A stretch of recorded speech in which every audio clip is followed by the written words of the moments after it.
17절이 되겠습니다. 갈라디아서 5장 16절에서 17절 신약성경 308쪽이 되겠습니다. 갈라디아서 5장 16절에서 17절 신약성경 308쪽 찾으신 줄 알고 갈라디아 5장 16절 17절 봉독하겠습니다. 내가 이르노니 너희는 성령을 따라 행하라. 그리하면 육체의 욕심을 이루지 아니하리라.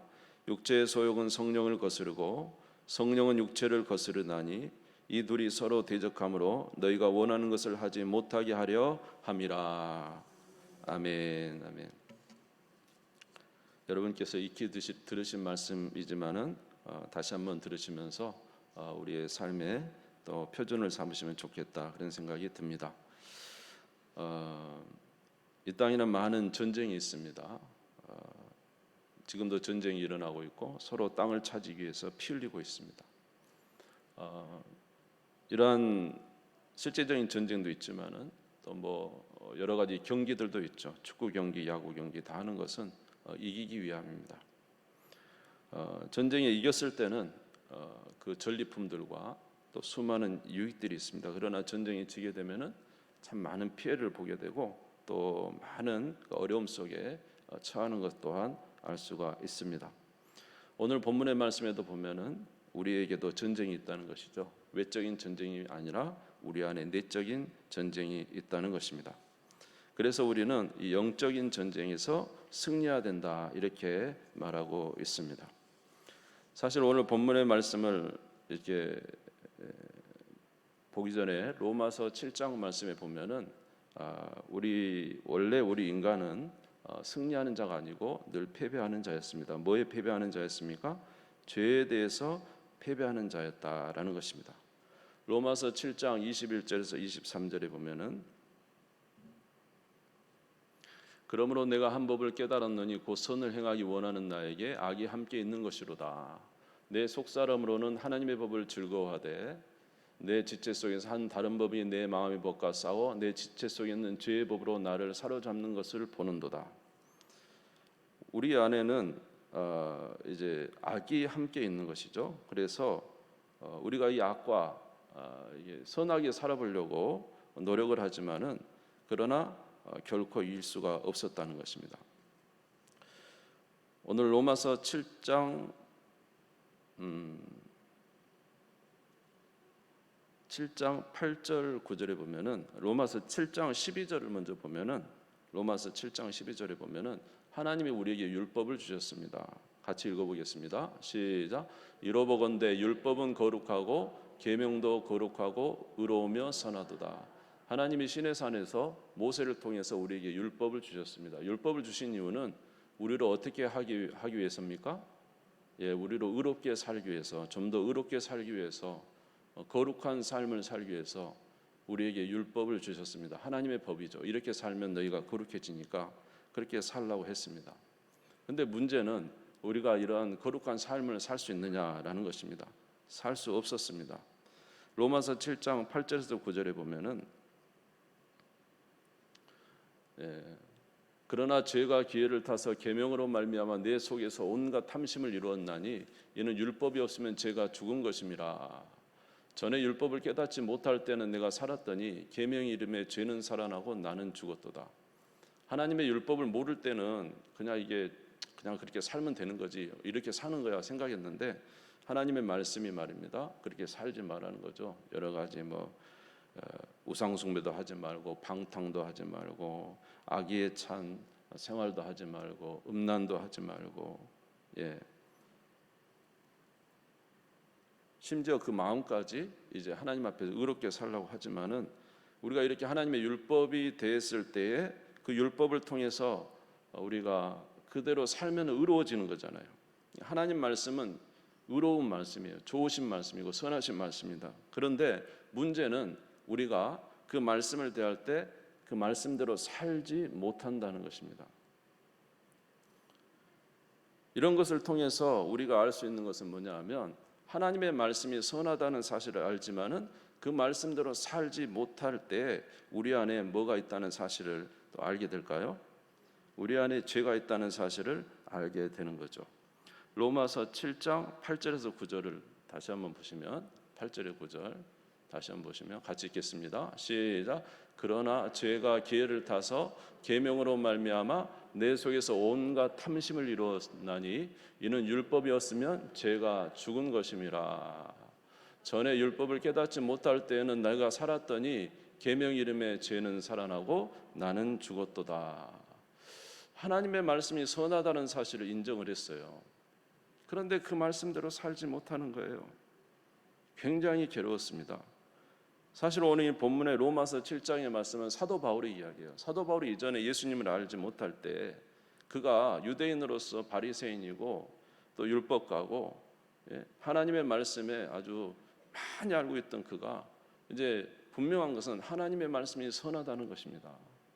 그런데 문제는 그가 그 말씀대로 살려고 했더니 살 수가 없다는 거예요. 하나님의 말씀이 선한 것을 알았다면 그렇게 살면 되잖아요. 그런데 아무리 그 말씀대로 살려고 노력해봐도 내 마음을 잡을 수도 없고 또 행동도 그렇게 행할 수가 없었다는 것입니다.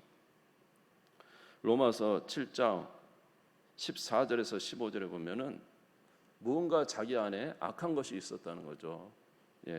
같이 읽겠습니다. 시작. 우리가 율법은 신령한 줄 알거니와 나는 육신에 속하여 죄 아래 팔렸도다. 내가 행하는 것을 내가 알지 못하노니 곧 내가 원하는 것은 행하지 아니하고 도리어 미워하는 것을 행함이라. 분명히 하나님 말씀이 의롭다는 사실을 깨달았어요. 그래서 그 말씀대로 살아야겠다는 생각을 가지고 있어요.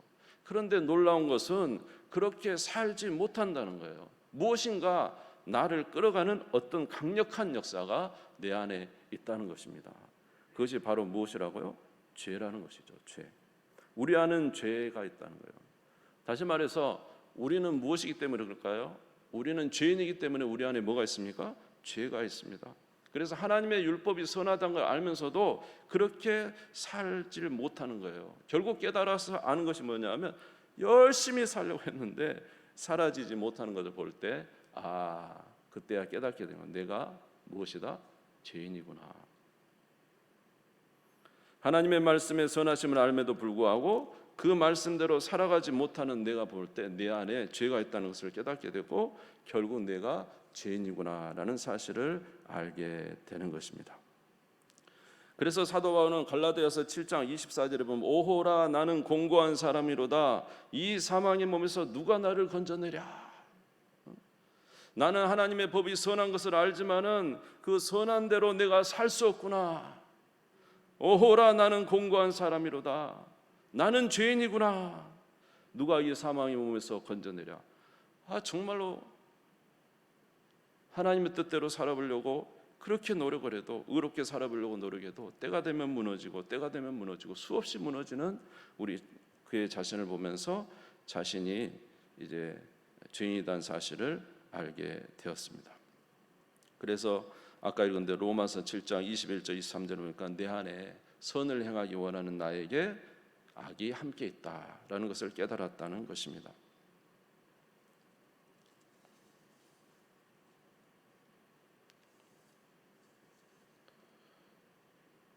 제가 성경을 보면서 좀 의아했던 게 있어요.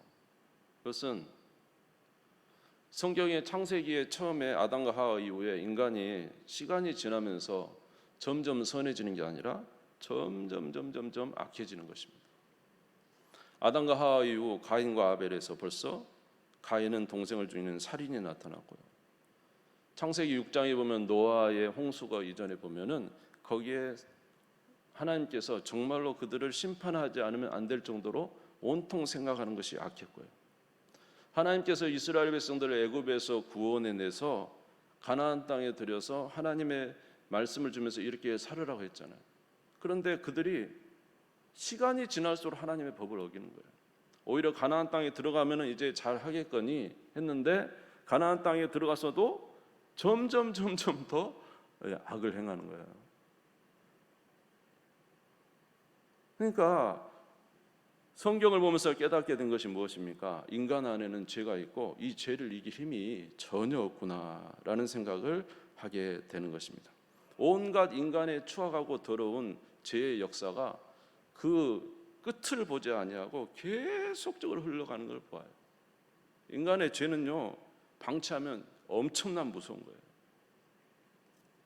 죄가 이끄는 대로 가시면 정말로 이겨낼 사람이 없다는 것입니다. 성경에서 계속 말하고 있는 것이 뭡니까? 인간 안에는 죄가 있는 것이고 그 죄를 따라 살아가는 인간은 수많은 죄를 저지르고 이제 살아가게 되었다는 거죠. 결국 이 사도 바울의 고백처럼 인간은 하나님 앞에서 의로운 삶을 살려고 해도 결코 살 수가 없었다는 것입니다. 그런데 살 수 있는 은혜가 왔다는 거죠. 은혜. 죄를 이길 수 있는 은혜가 왔다는 거죠. 우리 자신의 승리를 줄 수 있는 은혜가 왔다는 거죠. 그것이 바로 무엇입니까? 예수 그리스도라는 것입니다. 할렐루야. 로마서 6장 3절에서 4절 보면 우리가 지난번에 본 것처럼 무릇 그리스도 예수와 합하여 세례를 받은 우리는 그의 죽으심과 합하여 세례 받은 줄을 알지 못하느냐? 그러므로 우리가 그의 죽으심과 합하여 세례를 받음으로 그와 함께 장사되었나니 이는 아버지의 영광으로 말미암아 그리스도를 죽은 자 가운데 살리심과 같이 우리로 또한 새 생명 가운데 행하게 하려 함이라. 예수 그리스도께서 이 땅에 오셔서 우리의 인류의 대표가 돼서 우리를 위해서 십자가에 죽으시고 부활하심으로 말미암아 죄인인 우리가 죄에서 벗어날 수 있는 것은 예수 그리스도와 함께 죽었다가 다시 살아나는 겁니다. 옛사람이 예수 그리스도와 함께 십자가에 못 박혀 죽고, 아멘, 그리스도 안에 예수와 함께 다시 산 이 은혜가 우리에게 있을 때에 죄의 역사를 막을 수가 있는 거예요. 우리가 여전히 죄인으로 있을 때 아무리 쳐서 복종해서 야, 안 돼, 그렇게 하면 안 돼, 안 돼, 아무리 우리가 해봐도 이 죄인이 죄가 드러나는 것은 뭐 당연하지 않겠습니까? 무슨 말 이해가 되십니까? 죄인으로서 아무리 학교에서 이거 하지 마, 저거 하지 마, 저거 하지 마, 아무리 가르쳐서 교육을 시켜도 인간 안에 있는 죄의 문제를 해결할 수가 없다는 거예요. 그냥 잠재세에 있는 것뿐이죠. 그런데 성경에서는 무엇을 말합니까? 우리에게 근본적인 변화가 생겼다는 거예요. 예수 그리스도를 믿을 때 예수 그리스도와 함께 연합되어서 그리스도와 함께 옛사람이 죽고 그리스도 안에 새로운 사람으로 우리가 태어났다는 것입니다. 고린도후서 5장 14절에도 보면은 고린도후서 5장 14절 누구든지 그리스도 안에 있으면 새로운 피조물이라 17절이죠. 죄송해요. 5장 14절에는 우리가 본다. 고린도후서 5장 17절에 보면 누구든지 그리스도 안에 있으면 새로운 피조물이라. 이전 것은 지나갔으니 뭐가 되었다고요? 새 것이 되었다. 여러분 믿습니까? 여러분 거듭났다는 게 뭐예요? 새로 태어난 거 아닙니까? 거듭났다는 건 새로 태어난 것이죠. 근데 문제는 뭐냐면 우리가 예수님께서 죽으셨다가 부활하신 걸 믿습니까? 그것은 바로 우리의 객관적인 증거라는 거예요. 예수님이 십자가에 죽으셨다가 3일 만에 부활하신 것이 바로 우리의 죽음이라는 거예요. 예수를 믿을 때 우리도 연합되었기 때문에. 할렐루야. 그래서 그리스도의 부활이 곧 우리의 생명이 되어서 우리는 새로운 피조물이 되어서 이제 새로운 삶을 살아가게 되는 것이죠. 그래서 이제는 새로운 영혼 안에 죄의 역사가 있을 수가 없고 이제 우리는 죄를 거절하며 사는 자가 되었습니다. 여러분 우리는 태어날 때부터 죄를 짓기 때문에 항상 무엇으로부터 저주를 받았습니까? 율법으로부터 저주를 받았습니다. 너 이거 하면 안 돼, 저거 하면 안 돼. 하나님 말씀이 그랬죠. 우상 숭배하면 안 된다. 뭐 도둑질하지 마라. 뭐 탐심을 가지지 마라. 마음으로 악을 행하지 마라. 이런 말씀들이 늘 있는데 우리는 어떻게 해요? 그 율법은 뭐냐 하면 우리에게 강제성이 있어요. 여러분 만약에 세상의 법도 지키지 않으면 뭡니까? 경찰이 와서 막 잡아가잖아요. 예? 마찬가지로 저와 여러분이 하나님의 법을 어길 때 이 율법도 우리에게 율법의 저주가 정죄가 있다고. 정죄가. 예? 그래서 그 모든 정죄를 우리 대신 누가 받으신 거예요? 예수님이 우리 형벌을 그 죄 율법에 대한 형벌을 우리 대신 받고 채찍에 맞으시고 고난 받으시고 그리고 십자가에 죽으시고 부활하셨다는 거죠. 그러니까 우리에게 있는 모든 죄를 그가 담당하셨도다. 율법의 저주를 누가 담당하셨어요? 예수님이 담당하시고 죽으셨단 말이죠. 지난주에 말씀을 드렸지만 사람이 한 번 죽었는데 그가 아무리 큰 죄를 저질렀다 해도 죽은 다음에 무슨 형벌을 어떻게 가할 수 있습니까? 다시 말해서 우리가 예수를 믿었을 때에 예수 그리스도와 함께 죽고 예수 그리스도와 함께 살 때에 율법의 저주가 예수 그리스도의 죽음과 함께 다 쏟아져 버렸기 때문에 우리에게는 다시는 정죄함이 없습니다. 아멘. 그래서 우리가 지난주에 말한 대로 로마서 8장 1절과 2절에 그러므로 이제 그리스도 예수 안에 있는 자에는 결코 누가 저주를 다 받았기 때문에 예수님이 우리의 모든 저주를 율법의 저주를 다 받아버렸기 때문에 결코 정죄함이 없나니 2절 보시면은 이는 그리스도 예수 안에 있는 생명의 성령의 법이 죄와 사망의 법에서 너를 해방하였습니다.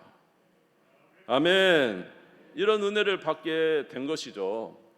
예전에는 아주 폭군과 함께 사는 아내였어요. 죄의 폭력 속에 살고 율법의 정죄 속에서 정말로 두려워하며 떨며 살던 그가 이제 남편이 죽어버렸단 말이죠. 그러니까 아내는 이제 남편의 법에서 자유로워진 거예요. 그리고 새로운 남편을 맞았어요. 예수 그리스도께서 우리의 새로운 남편이 되셨습니다. 할렐루야. 과거의 법에서 해방되고 이제 우리는 그리스도 안에 새로운 은혜 가운데 살게 된 거예요. 그러므로 우리가 고린도후서 5장 17절에 그리스도 안에서 우리는 새로운 피조물이라 우리에게 말씀해 주셨습니다. 그렇기 때문에 이제는 우리가 죄와 싸울 수가 있는 것입니다. 우리의 영혼은 거듭났고 그러나 아직 우리 안에 죄의 소욕은 남아있지만은 그러나 십자가상에서 우리는 구원의 은혜를 받았기 때문에 영적 싸움을 싸울 수가 있는 거예요. 그래서 우리에게 말하기를 뭐라 그랬습니까? 이제는 육체의 소욕을 따르지 말고 성령을 따라 믿음으로 살라 이렇게 말씀하십니다. 갈라디아서 5장 17절에 보시면은 같이 읽겠습니다. 시작. 육체의 소욕은 성령을 거스르고 성령은 육체를 거스르나니 이 둘이 서로 대적함으로 너희가 원하는 것을 하지 못하게 하려 함이라. 아멘. 우리가 지금 그리스도 안에서 새로운 하나님의 자녀가 되었지만은 여전히 우리 육체 속에는 죄의 습성들이 남아 있다는 거죠. 죄의 소욕들이 남아 있다는 거죠. 그러나 이전에는 늘 끌려다녔지만 이제 우리의 주인이 죄가 아니고 우리의 주인은 누구라고요? 예수 그리스도이기 때문에 죄와 싸워서 이기라는 것입니다. 아멘. 성령으로 육체를 싸워 이기라는 것입니다. 이렇게 주 안에서 살아가는 우리 모두가 되시기를 주님의 이름으로 축원합니다. 할렐루야. 구약의 성도들이 하나님의 말씀을 그렇게 율법을 계속 받았지 않습니까? 모세를 통해서 하나님의 귀한 말씀 이렇게 살아야 된다는 율법을 계속 받았지만 그들이 살지 못하자 나중에 하나님께서 이런 약속을 해주십니다. 구약에 예레미야 31장 31절에 보면은 이런 말씀을 해주십니다. 예레미야 31장 33절 네, 같이 한번 읽어보겠습니다. 시작. 그러나 그날 후에 내가 이스라엘 집과 맺을 언약은 이러하니 곧 내가 나의 법을 그들의 속에 두며 그들의 마음에 기록하여 나는 그들의 하나님이 되고 그들은 내 백성이 될 것이라. 여호와의 말씀이니라. 훗날에 때가 되면 이제 내 법을 그들의 속에 두며 내 법을 그들의 마음에 기록할 것이다. 이전에 맺었던 언약과 다른, 예전에는 그냥 책으로 율법으로 그에게 주었지만 이제는 그의 마음 안에 각인시킬 것이다. 하나님의 법을 각인시킬 것이다. 이것은 무엇입니까? 우리가 예수 그리스도를 믿을 때 우리에게 누가 임하십니까? 성령이 우리에게 임하셔서, 할렐루야, 성령이 우리에게 임하셔서 하나님의 말씀을 살아가도록 해 주시겠다는 거예요. 그러니까 너희는 누구를 따라 살라? 성령을 따라 살라. 결국 이것이 오순절 마가다락방의 역사에 일어나게 된 것입니다. 에스겔 36장 26절에서 27절도 같은 내용입니다. 같이 읽겠습니다. 시작. 또 새 영을 너희 속에 두고 새 마음을 너희에게 주되 너희 육신에서 굳은 마음을 제거하고 부드러운 마음을 줄 것이며 또 내 영을 너희 속에 두어 너희로 내 율례를 행하게 하리니 너희가 내 규례를 지켜 행할지라. 할렐루야. 구약의 성도들이 할 수 없었던 것을 신약의 예수 그리스도께서 십자가에서 다 이루심으로 말미암아 예수를 믿는 자에게 그 구원의 보증으로 누가 임하셨어요? 성령이 그 안에 임하시게 되고, 아멘. 그 영이 우리로 누구의 뜻을 따라 살게 할 수 있도록, 하나님의 말씀을 따라 살 수 있도록 은혜를 베풀어 주시는 것입니다. 그래서 내가 본문을 드리지 않았지만 로마서 8장 4절에 보면은 4절, 5절, 6절에 보면은 육신을 따르지 않고 그 영을 따라 행하는 우리에게 율법의 요구가 이루어지게 하려 하심이라 그랬습니다. 육신을 따르는 자는 육신의 일을, 영을 따르는 자는 영의 일을 생각하나니 육신의 생각은 사망이요 영의 생각은 생명과 평안이니라.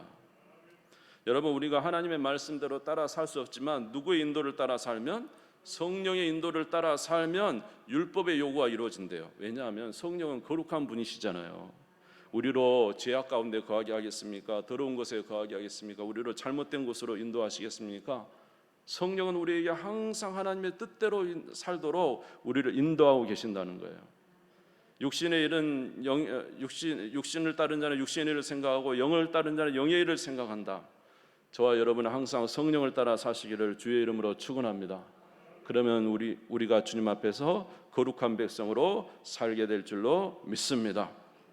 성령은 어떤 분이십니까? 요한복음 14장 17절에 보니까 그는 진리의 영이라 세상은 능히 그를 받지 못하나니 이는 그를 보지도 못하고 알지도 못함이라. 그러나 너희는 그를 아나니 그는 너희와 함께 거하시며 너희 속에 계시겠습니다. 여러분 안에 성령이 계신 걸 믿습니까? 성령을 의지하시기를 주님의 이름으로 축원합니다. 할렐루야. 요한복음 16장 7절에서 8절 보니까 예수님이 성령이 오신 게 너무 좋은 거랍니다. 그러나 내가 너에게 실상을 말하노니 내가 떠나가는 것이 너에게 유익이라. 내가 떠나가지 아니하면 보혜사가 너에게 오시지 아니할 것이요 가면 내가 그를 너에게 보내리니 그가 와서 죄에 대하여 의에 대하여 심판에 대하여 세상을 책망하시리라. 예수 그리스도와 같은 하나님이신 우리 성령, 제3위 성령께서 저와 여러분 안에 오셔서 우리로 거룩한 성전을 삼고 믿음으로 살게 하시는 것입니다. 그러므로 사랑하는 성도 여러분, 성령을 따라 살아가시기를 주의 이름으로 축원합니다.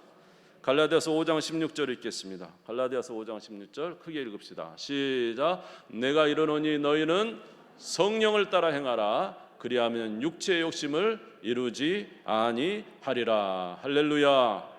날마다 성령님과 동행하는 삶을 살고 있습니까? 우리의 기도 제목 중에 귀한 기도의 제목 한 가지는 주여 나로 성령을 따라 살게 해 주옵소서. 나로 성령을 따라 살 수 있도록 은혜 내려 주시옵소서.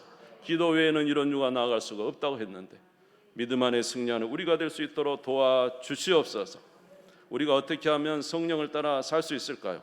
사실 저와 여러분은 예수 그리스도로 말미암아 자유한 하나님의 자녀가 된 것입니다. 저와 여러분은 예수 그리스도 안에 새롭게 태어난 하나님의 자녀가 된 것입니까? 여러분 이 사실을 믿습니까? 여러분 안에 성령이 계십니까? 그러면 여러분은 예수와 함께 죽고 예수 그리스도와 함께 다시 산 하나님의 자녀이다는 사실을 우리에게 확실하게 증명하고 있는 것입니다. 그러므로 저와 여러분이 성령을 따라가 살아갈 수 있는 한 가지 꼭 기억해야 될 사실은 바로 저와 여러분이 복음 안에서 새로운 주의 백성이 됐다는 거예요. 갈라디아서 5장 24절에 보면은 그리스도 예수의 사람은 육체와 함께 그 정욕과 탐심을 어디에 못 박았다고요? 십자가에 못 박았느니라. 예수 그리스도와 함께 우리는 죽고 그리스도와 함께 다시 살았다는 이 사실을 꼭 인정하시기 바랍니다. 이 사실이 굉장히 중요한 것 같습니다. 왜냐하면은 제가 이 사실을 인지하기 전과 인지하기 후는 엄청 틀렸습니다. 제가 스스로 죄와 싸워보려고 노력했는데 안 됐어요. 그런데 예수 그리스도와 함께 이 사실을 제가 믿고 난 이후에는 새로운 피조물로 죄와 싸울 힘을 얻게 됐고 이 진리로 말미암아 싸우니까 힘있게 승리하는 삶을 은혜 가운데 살아갈 수가 있었습니다. 여러분 이 은혜 아래 항상 거하시기 바랍니다. 베드로전서 2장 24절 25절에도 보니까 이런 말씀이 나와 있습니다. 베드로전서 2장 24절에서 25절. 베드로전서 제가 안 드렸습니까? 베드로전서 2장 24절에서 25절 같이 한번 읽겠습니다. 시작. 친히 나무에 달려 그 몸으로 우리의 죄를 담당하셨으니 이는 우리로 죄에 대하여 죽고 의에 대하여 살게 하려 하심이라. 그가 채찍에 맞음으로 너희는 나음을 얻었나니 너희는 전에는 양과 같이 길을 잃었더니 이제는 너희 영혼의 목자와 감독 되신 얘기로 돌아왔느니라. 할렐루야. 예수 그리스도 안에서 모든 율법의 저주에서 자유롭게 되고 우리는 예수 그리스도와 이제 한 몸을 이룬 예수 그리스도는 신랑이시오 우리는 신부인 이런 새로운 남편을 맞은 주의 백성이 되었습니다. 그러므로 이제 우리는 누구에게 순종해야 됩니까? 예수 그리스도에게 순종하는 자가 되어야 되는 것이죠. 항상 이 믿음을 가지고 살아가는 우리 모두가 되시기를 주의 이름으로 축원합니다. 우리가 늘 승리하는 비결은 무엇입니까? 예수 그리스도와 연합해 있는 것입니다. 그의 복음을 알고 그의 십자가의 죽으심과 부활을 알고 예수 그리스도와 연합할 때 우리는 승리의 삶을 살 수 있고 열매를 맺을 수가 있습니다. 요한복음 15장 5절에서 6절에 보니까 나는 포도나무요 너희는 가지라 그가 내 안에 내가 그 안에 거하면 사람이 열매를 많이 맺나니 나를 떠나서는 너희가 아무것도 할 수 없음이라. 사람이 내 안에 거하지 않으면 가지처럼 밖에 버려져 마르나니 사람들이 그것을 모아다가 불에 던져 사르느니라. 우리가 힘써야 될 것은 주님과 함께 살아가는 이 삶을 힘써야 되는 거예요. 모든 능력은 예수 그리스도로부터 옵니다. 예수 그리스도로 말미암아 새로운 주의 자녀가 되었습니까? 예수 그리스도로 능력을 날마다 받으시기를 주의 이름으로 축원합니다. 힘을 다하여 주님을 사모하는 우리 모두가 되시기를 주의 이름으로 축원합니다. 그러면 은혜의 가운데 살 수가 있습니다. 여러분 화병에 보시면 화병의 꽃이 얼마나 이쁩니까? 그런데 여러분 화병이 오래 갑니까? 잘라져서 물병에 넣었지만은 끊어졌잖아요. 뿌리에. 생명과 끊어지면은 금방 시드는 거예요. 아멘. 여러분 지금 현재가 좋다고 너무 그렇게 생각하시면 안 돼요. 여러분이 저와 여러분이 얼마나 주님과 함께 가까이 하는 삶을 사느냐 이것이 굉장히 중요한 거예요. 비록 지금은 힘들지만 만약 저와 여러분이 주님을 향하여 열심히 기도와 말씀과 하나님이 기뻐하시는 삶을 통해서 은혜 받기를 사모한다면 반드시 여러분은 더 아름답게 활짝 피게 될 줄로 믿습니다. 그러나 아무리 겉은 화려하고 좋아해도 밑둥이 잘린 화병의 꽃처럼 주님과의 관계가 끊어지고 있다면 매우 위험한 상태에 이른 거죠. 탕자가 많은 돈을 가지고 아버지를 떠났죠. 잘 될 줄 알았죠. 그러나 아버지를 떠난 순간부터 그는 위태위태하기 시작했고 한순간에 그에게는 위험한 날이 찾아오게 된 것입니다. 사랑하는 성도 여러분, 주님을 사모하는 우리 모두가 되시기를 주의 이름으로 축원합니다. 복음을 기억하시기를 주의 이름으로 축원합니다. 주와 함께 사시기를 주님의 이름으로 축원합니다. 또 한 가지는 하나님의 말씀을 가지시기를 주의 이름으로 축원합니다. 에베소 6장 17절에 보시면은 성령의 검 곧 하나님의 말씀을 가지라. 성령은 무엇을 통해서 말씀하십니까? 말씀을 통해서 우리에게 새 힘을 주시기 때문에 항상 하나님의 말씀으로 지표를 삼으시기 바랍니다. 하나님의 말씀은 우리의 양식입니다. 주의 말씀을 통해서 우리에게 성령께서는 날마다 우리를 지도하십니다. 그래서 주 안에 거하는 우리가 되어야 될 것입니다. 우리의 승리는 어디에 있습니까? 나에게 있는 것이 아닙니다. 승리는 우리 주님이 우리에게 주셨습니다. 그러나 계속적인 승리는 주님을 통해서 또한 받아야 되는 것입니다. 성령을 따라 사시고 말씀을 통해서 하나님이 주신 진리의 길을 감으로 늘 승리하는 우리 모든 성도들 되시기를 주의 이름으로 축원합니다. 우리 주님 선물을 읽고 잠시 기도하겠습니다.